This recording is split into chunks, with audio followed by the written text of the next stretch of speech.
Test, test. All right. Good afternoon, everyone. I'm Len Delosh. I'm the chair of the management department, and I am here to introduce our speaker today. I think most of you know Rick Trilling, but I'm going to lead in with a few items here that you may or may not be aware of.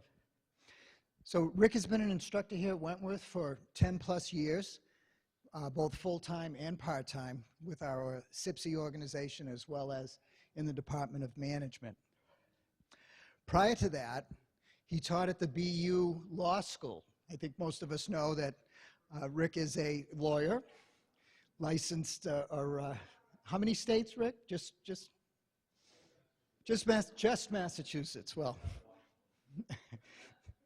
he's also the co-author of 6 volumes of the Universal Commercial Code. Anybody has problems sleeping at night? You can certainly take advantage of that. And he's also spoken recently, last year, at the University of Chicago Law School on the future of the Universal Commercial Code as well. He's a man of many talents. He is in the process of writing the great American novel. I'm not sure how many years into it he is, but he's in that process. He's also had a long-term interest in cyber technology and artificial intelligence, and has taught quite a few cryptology seminars here, or presented these seminars here at Wentworth over the past 6 years. He's also, last year, presented at Oxford University in England on the model benefit corporation laws. Another I can't sleep at night type of thing, I think. But just want to, I've known Rick for a few years, and he's a wonderful person to work with, very knowledgeable, gets along very well with fellow faculty. Students love him. Of course, getting all A's is a big plus in that area. But having said all that, I would like to ask Rick to come up and start his presentation.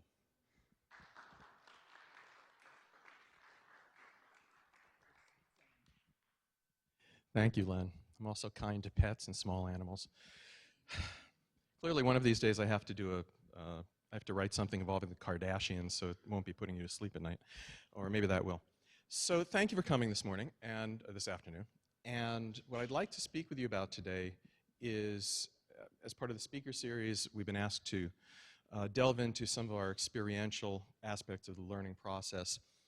And the title I have up here, Innovations in Teaching, Evolution, Not Revolution, is very near and dear to my heart.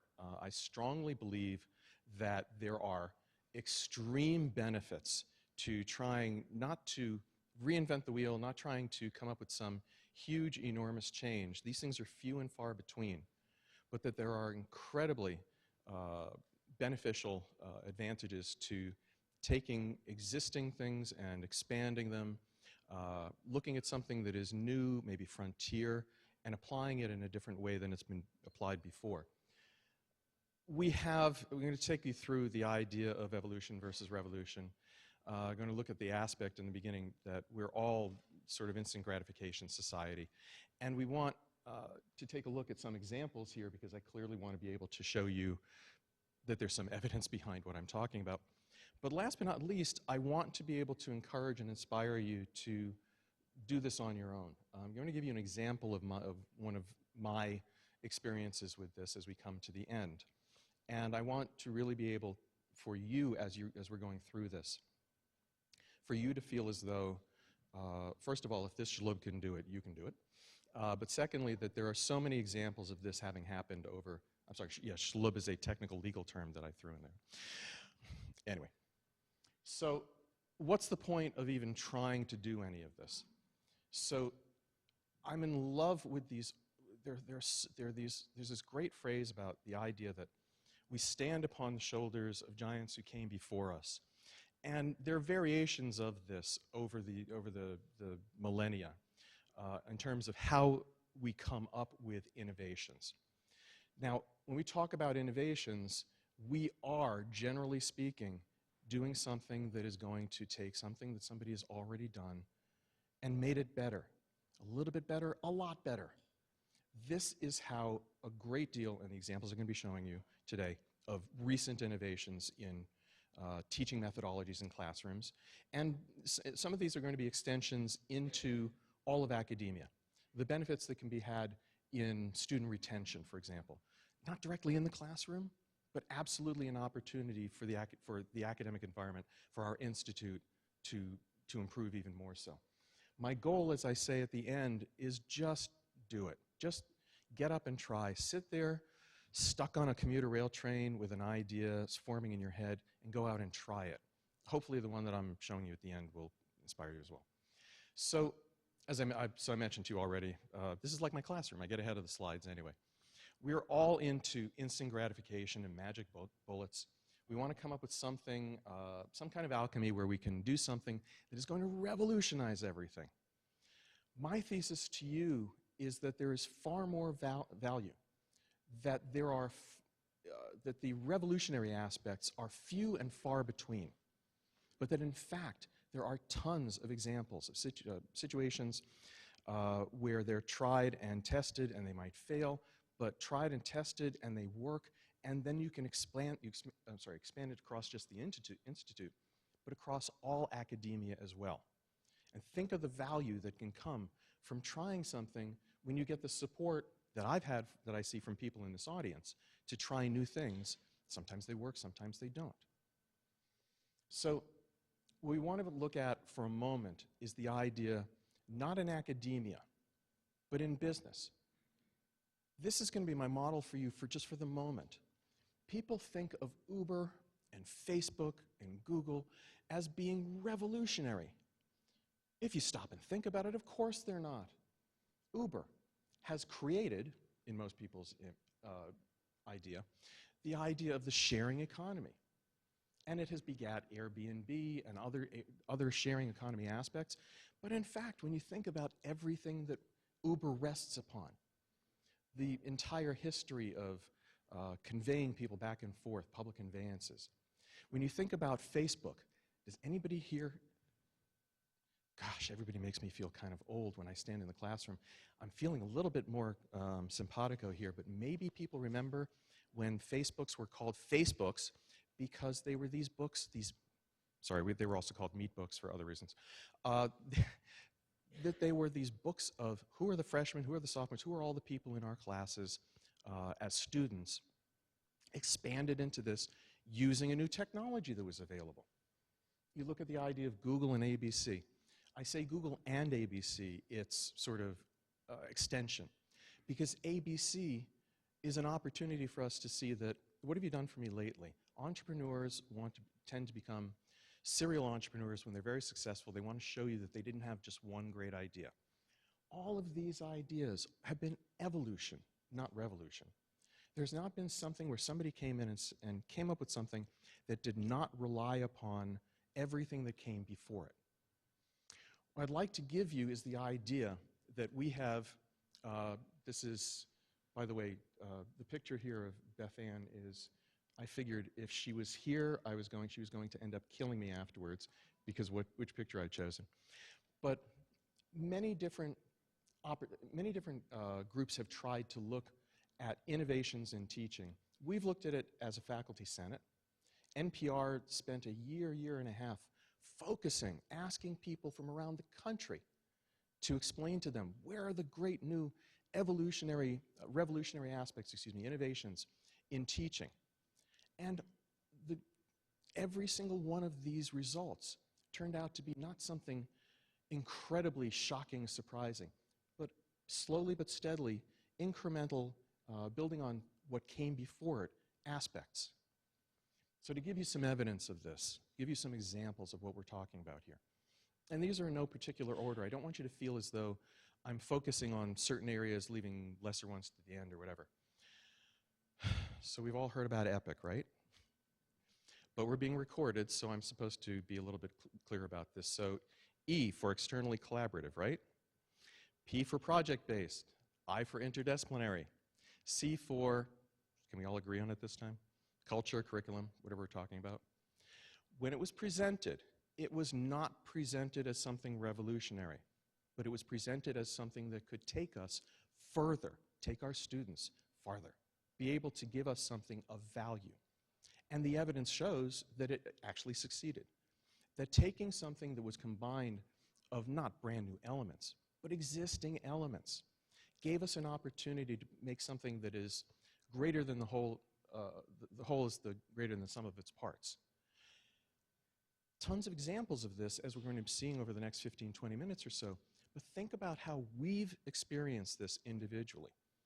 Think about everybody looked at these elements and said, well, there's really nothing new about these things, right?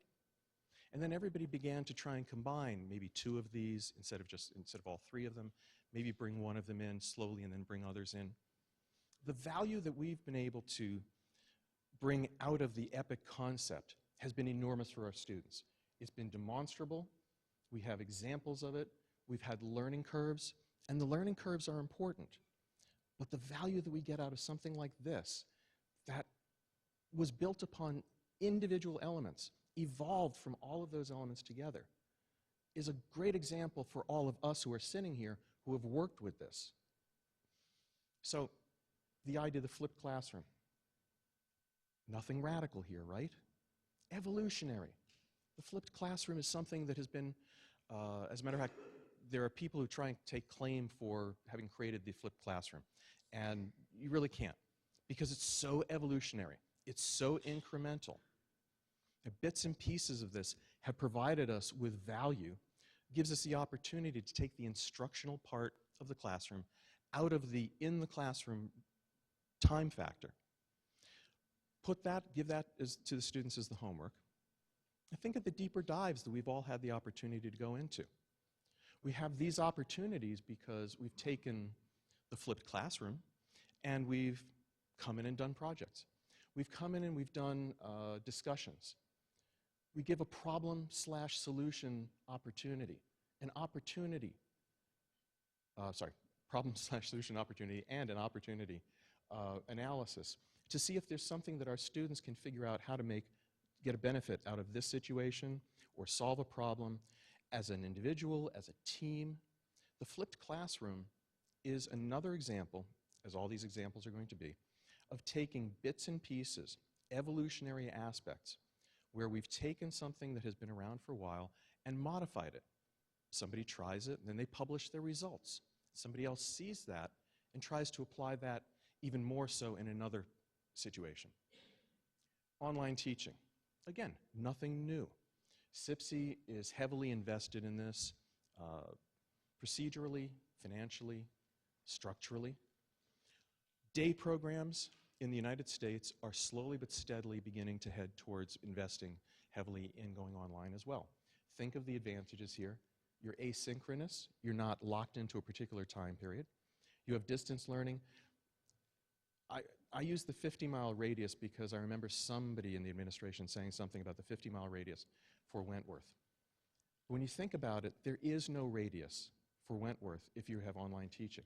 There is no radius for any institution when you have online teaching. You have distance learning. The asynchronous is whatever time you want. Again, where are my people that are old enough to remember VCRs and the flashing 12 o'clock sign? And the biggest thing about those VCRs was that instead of us all getting around and watching, I'll pretend I'm older, Milton Berle at the same time, now you know, make fun. But instead of watching whatever at the same time, you could watch it whenever you wanted. So obviously that has translated into the idea of online education.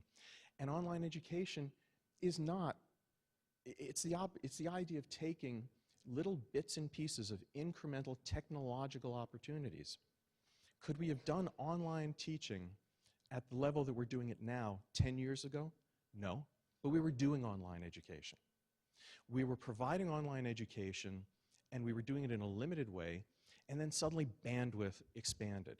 And bandwidth expanding gave us the opportunity to be able to provide even more within an online situation. I mentioned lecture capture coming up on here in a moment or two. The idea of lecture capture, being able to use that in online as well. Evolution, here's a shout out to my friends in humanities, social sciences. You have, was it Lizzie Falvey was tweeting on election night. Tweeting's been around for enough years that Twitter is having some financial difficulties. But at this point, you and I using Twitter, it's a tool in our toolkit to be able to use and use it in a different way. Have people been using it in the last 4 years on presidential election night? By definition, no. So you had faculty beginning to think, I'm going to evolve this into using something where I get real-time analysis, real-time discussions for my classroom, but not in the classroom. Digital humanities, a natural progression. A huge readjustment of looking at humanities in a way that's going to take advantage of new technologies. One of the goals I have for you to be leaving from here today is the idea, as I said before, of looking at something either pre-existing in a way that nobody else has used it, or something brand new, a new technology, something that's frontier. Wentworth has a new building. Nobody has used this before. How can I use this? So you have all of these new technologies that we are using today, and to teach humanities in exactly the same way as it has always been, Ron immediately saw that there's a need and a value to be able to teach humanities in a way that takes into account these new technologies. Last but not least, Jody, having his 3D printer print up an archaeological dig, wonderful piece of pottery from, I want to say the Etruscans, but don't quote me on that, from a museum in another part of the world that if we were able to get our students there, the students would never be allowed to use it, right? Evolutionary. He didn't create a 3D printing, did he? No. He went to a museum and he said, please scan this for me, or he got the 3D scan of these items for him. And then he made 3D copies of this with our 3D printers. Bits and pieces, small steps, little increases incrementally to be able to come to find new ways that are going to provide value in our classrooms. The list just goes on and on. Electronic books. I was going to bore you bringing in my prototype electronic book that everybody's heard me talk about too many times. But the electronic book took years before it was finally accepted, and once it finally was, once Bezos was able to get us to buy into his business model for this, suddenly the 50-pound book backpack for students going to high school began to become a thing of the past. My students can search their textbook, Control F something, to be able to find the appropriate item that they're looking for. It's a time saver. There's value in terms of, think about the fact that if we want to publish textbooks, do we need to get involved with a big textbook publisher? No. We can publish textbooks on our own, print them up on CD-ROMs, and our costs involved with that to be able to provide value to our students is negligible. If you have some update, so you're using a textbook, and that textbook is updated every 6 years or so, if you're lucky sometimes. And here you have the ability to have that publisher now with electronic books, with electronic textbooks. Update that on the fly. Bring new information, update it with the results of the recent presidential election. Update it with the results of the climate accords that were reached in Paris. You have the ability to update new information in those textbooks simply by the fact that we are slowly but steadily building on the different technologies that are available to us. Virtual reality for the classroom. Virtual reality is an example of what I was saying to you about a frontier technology. Has virtual reality been around for us to use in the past? You're going to expect me to say no. In reality, virtual reality has been around, that was alliterative, sorry. VR glasses have been around for decades. I remember the first ones that I saw a good 20 years ago. But of course, they've been too expensive. They haven't functioned properly. They needed much greater computing power. A lot of other things that are just coming online now. And suddenly you have the Oculus Rift for 4 figures. You have Sony and Microsoft coming out in the mid-hundreds with theirs. And then what else do we have? The smartphone. The inexpensive, you've already got it smartphone that fits into a piece of cardboard. I'm working with Samsung right now. I'll show you that momentarily. trying to get them into giving me a free developer's kit. Otherwise, I might be going up to some people who have the control of the purse strings and asking for some financing. But in this classroom, we'll talk about that momentarily. In the classroom is using VR right now.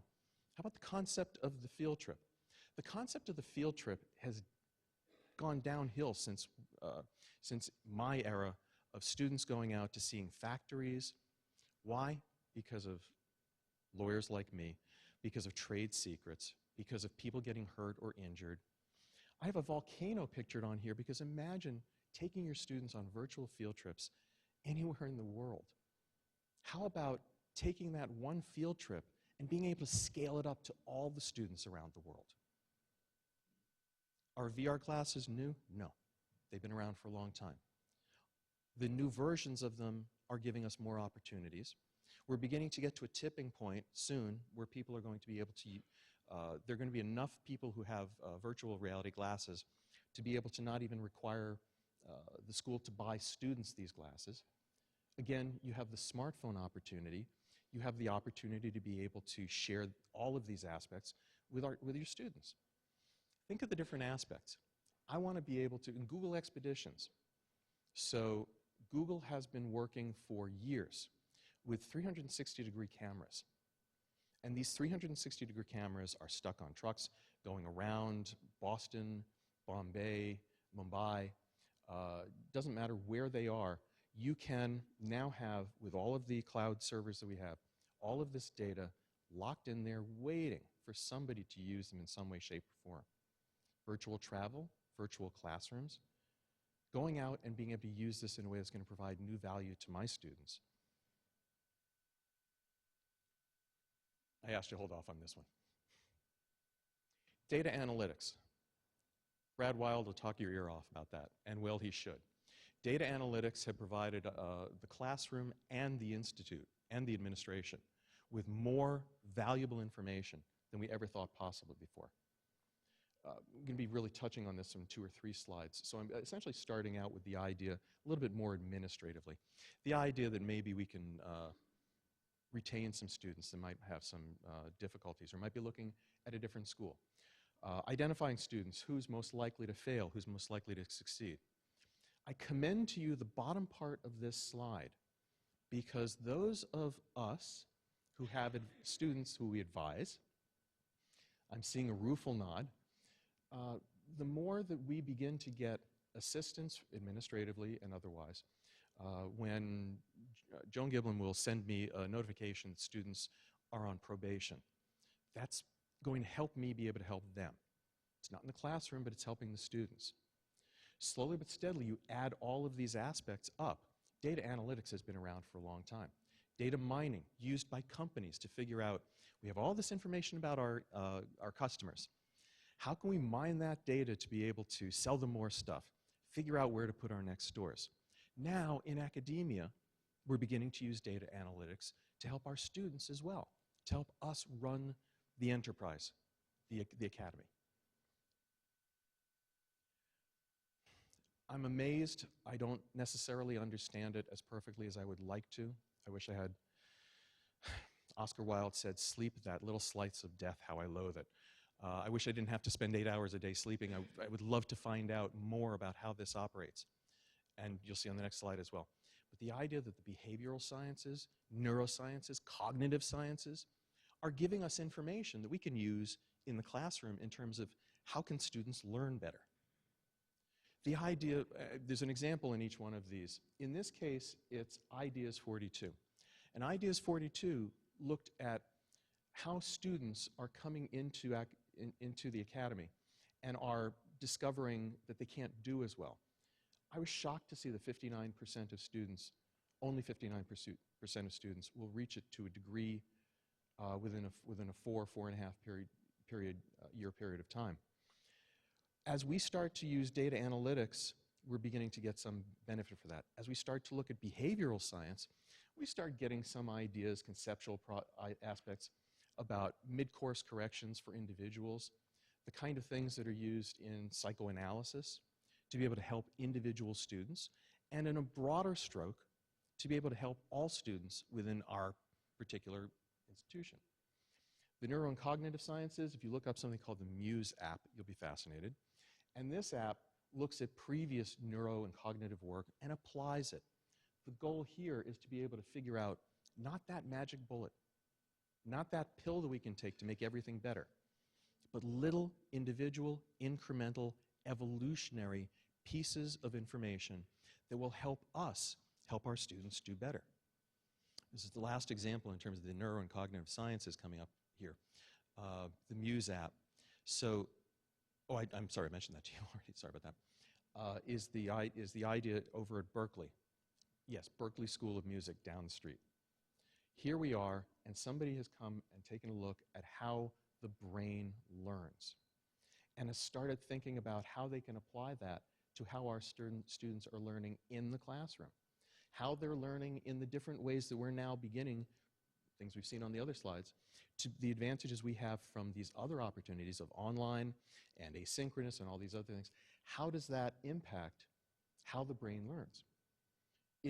Are you able to benefit from one of these at this age but not at that age? Are you able to benefit from it in this circumstance but not that circumstance? It is amazing what is coming out of a music professor over at Berkeley looking at how the brain learns. He decided in an interdisciplinary way to start applying different aspects, incremental, evolutionary, not revolutionary, bits and pieces together. Lecture capture, I mentioned already before. As I say, I get ahead of my slides and such, but we're all dealing with lecture capture. This is being caught on Echo 360 lecture capture right now.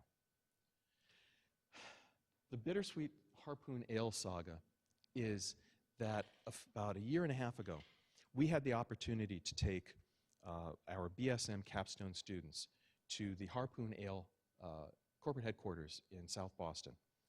And because of a little quirk, a little thing that happened, we ended up with about 4 students, where we had an entire capstone class, or in the order of about 65 students available for this. We go to this speech. Turns out he's going to take us into his conference room and just sit down with a few of us. And those 4 students were given the single best speech by a corporate spokesperson that I've ever seen, delving into the history of how the company was founded, how he and his partner, the machinations between the partners coming together, growing apart, how he chose at the end of the line to basically give that company to his employees, create an ESOP that they had to spend very little money on themselves. And I'm sitting there listening to this, and I'm dying inside because 4 students are listening to this. I've had examples from some of the people in this room of somebody who comes in, and I wish we could get that person next year, but we can't. Isn't that a shame? With lecture capture, you have that forever. The value is demonstrable. The creation of it, evolutionary, incremental. Think of all the little bits and pieces that go into lecture capture. It sounds an awful lot like, well, you could just stick your laptop camera up in front of me and capture me as I'm giving this speech. But there are advantages. There are some cameras now that will follow a speaker around. Okay, it's only this moment that I'm realizing that I should have asked Joanna if I was supposed to stay in one spot. There is no T marker over here, so whoever's watching this, sorry if you can't see me. You're probably a lot better off. This is not the best mug. All of it evolutionary, all of it bits and pieces over time coming to the point where it is now. I would be disappointed and shocked if in 10 or 20 years any of us came back and looked at the state of lecture capture and saw that it had not moved. Obviously, it's going to improve. Obviously, it's going to take advantage of new features. Goodness knows what, when I mentioned virtual reality glasses to you before, future lecture capture has got to take advantage of that. We all know that. Incubator schools. Accelerate all day, every day. Immersive. Ulpan is a concept involving taking people who come to a particular country, and in that country, they're going to have to speak the native language primarily. And these people have never been exposed to that language before. In Ulpan, they're immersed in it. And at the end of a day or a week or a month, they're in much better shape of understanding that language through this full immersion than they would have been if they simply took classes and then went back to their native language. The idea of having full immersion incubator schools. These are not schools that are trying to teach everybody to be entrepreneurs. What they are trying to do is teach everybody entrepreneurial mindsets and intrapreneurial mindsets, because you're going to create startups, small percentage. You're going to work for General Motors or some other big existing company, large percentage.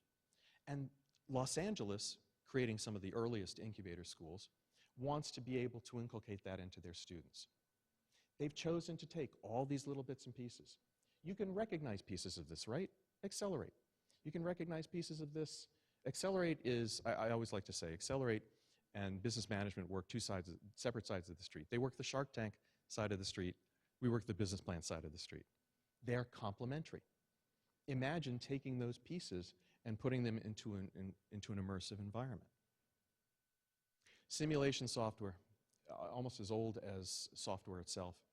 The earliest software, the earliest computers, if you're not aware of it, were designed to be able to figure out how to lob shells at, use howitzers to lob shells at a particular point in space, doing the math calculations through a computer. That's why you and I can play Halo, shoot aliens, and fly through space right now on our computers. Or watch Netflix, Game of Thrones, binge watching just started. Don't tell me how it turns out. I've heard about a red wedding. Don't tell me later. Little bits and pieces of simulation software changes that I note over the years as I see them. And then suddenly I'm teaching, along with my colleague, Cindy, a capstone for project management right now, where the simulation software, I have students, multiple students coming up to me and saying, I don't understand the point of this. What is the point of this software? I'm doing these things and I don't feel like, I'm not sure what it is that I'm learning. Some simulation software is there designed intentionally to help you learn specific items. The items you're learning, if you're doing simulation software that's going to show you how to do a tracheotomy, how to work on a nuclear power plant, you'd rather not do that and make mistakes in reality. You'd rather make your mistakes in the classroom with the software, things like that. In fact, I end up telling these students, this particular simulation software that we're giving you, these scenarios, these 6, 7 scenarios we've given them, are intentionally designed not to teach you how to manage a project to create better printers, but how to learn what it is that you need to do. To go that other step, if I'm just going to have you learn how to manage creating getting a printer on budget here, that's one thing.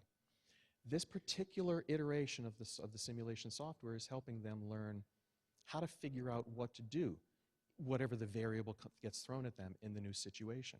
They're not learning a specific thing to do, they're learning how to figure out a whole raft of different specific things.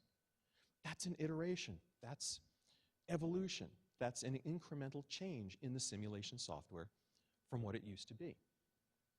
I am cognizant of the time here, so I'm going to move along. We've talked about having laptops and cell phones in the classroom.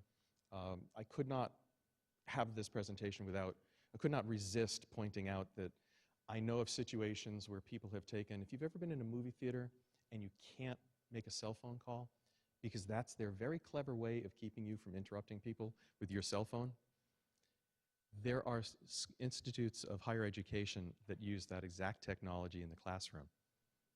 Maybe they take out the Wi-Fi, maybe they take out the cell phone opportunity, cell signals. There are always going to be solutions. Banning them from the classroom is how some people react. There are advantages and disadvantages to having them in there. Think of the iterative advantages that we have, and it's much better to just get rid of the disadvantages. Last but not least is one of the most recent and controversial iterative evolutionary concepts, grit. I've only recently become aware of this concept. The idea of grit is that we want to be able to teach students how to focus on a single particular goal and do whatever it takes to accomplish that goal.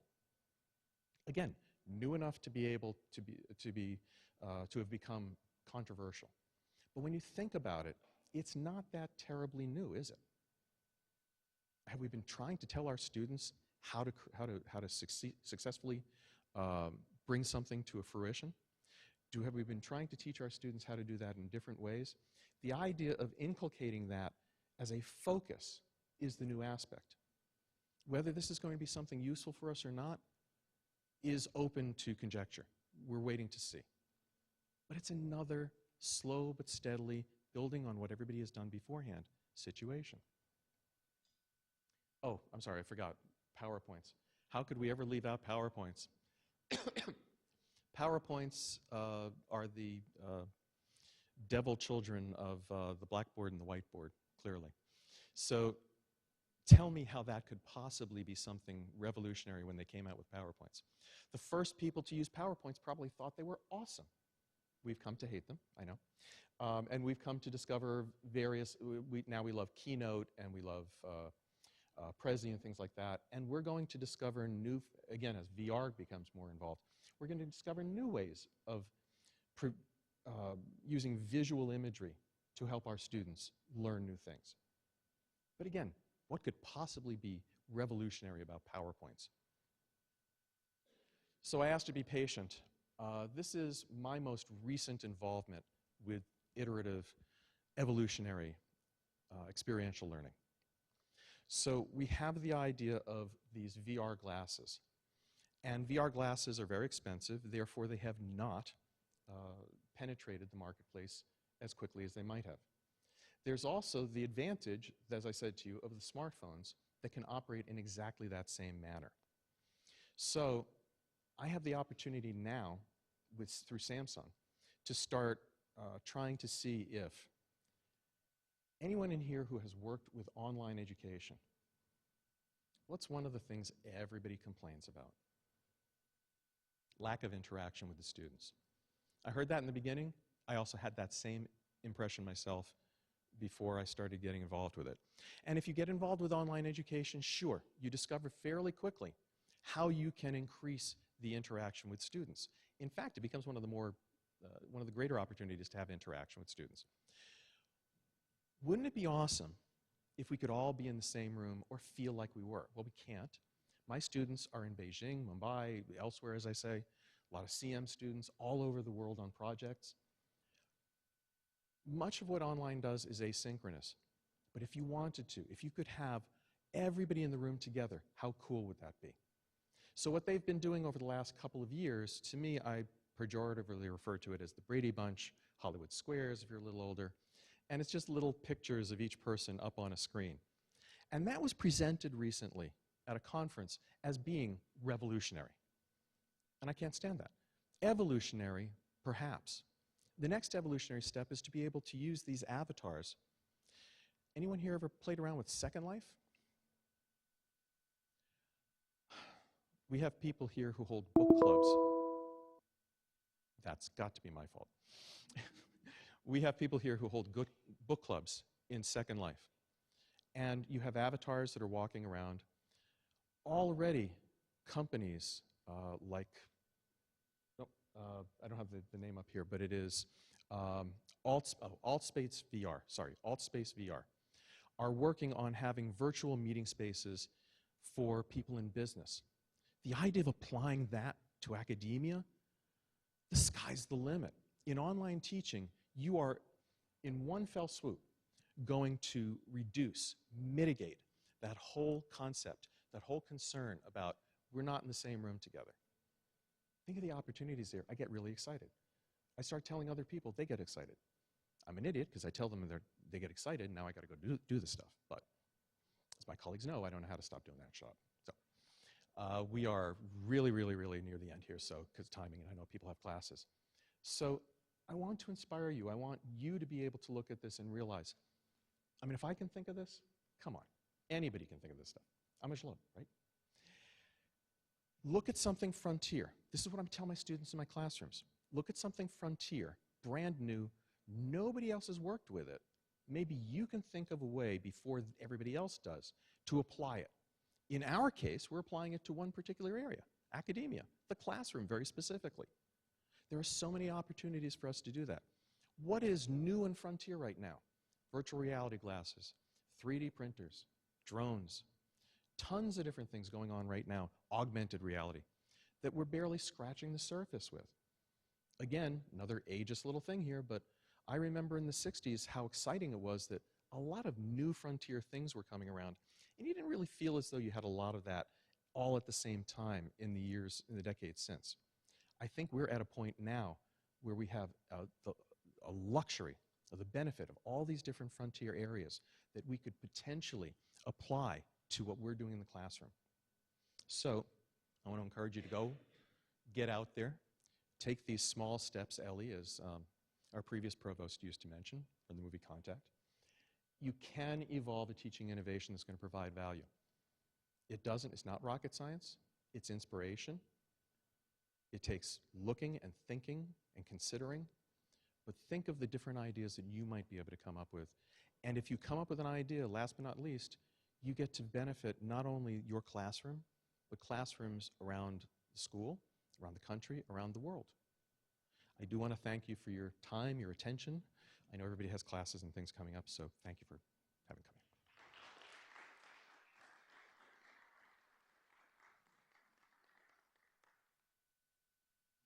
Anybody have any questions? Yeah.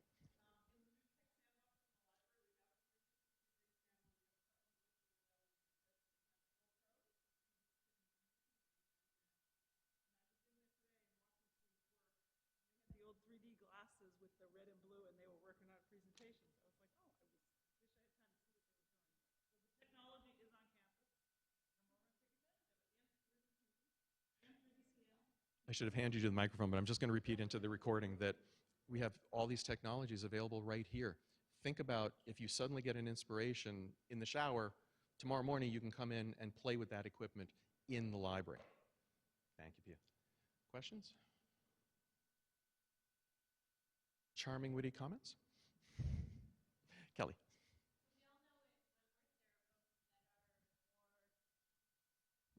So we all know at Wentworth there are folks that are more technical and those who are maybe not as technical or not as familiar with the technology. What advice would you have for folks that are maybe a little scared, they're not up on technology themselves, but they want to make sure they're still engaging to students in the classroom? Two things. First is the least important, which is that not all of these need to be technically based. The technologies that we have in the library, wonderful. The technologies that we have access to through grants and developers kits and things like that, awesome. But a lot of this behavioral science, that's conceptual. A lot of conceptual aspects that you don't even have to worry about if you're a technophobe. Fear not. There are other ways for you to deal with this. The second part of it, to answer your question, I think is the more important one.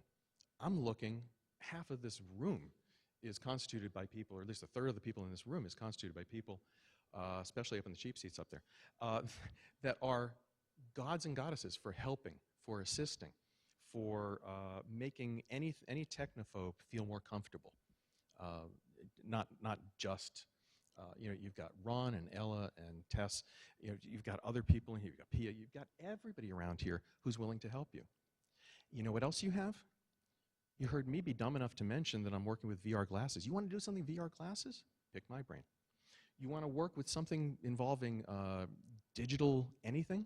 Talk to Ron Bernier, about how he's translating humanities into digital humanities. There are so many resources here. I would never be worried.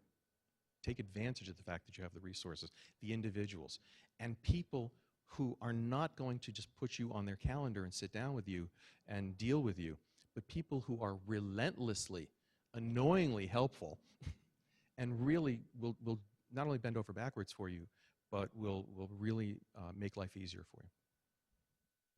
Other questions?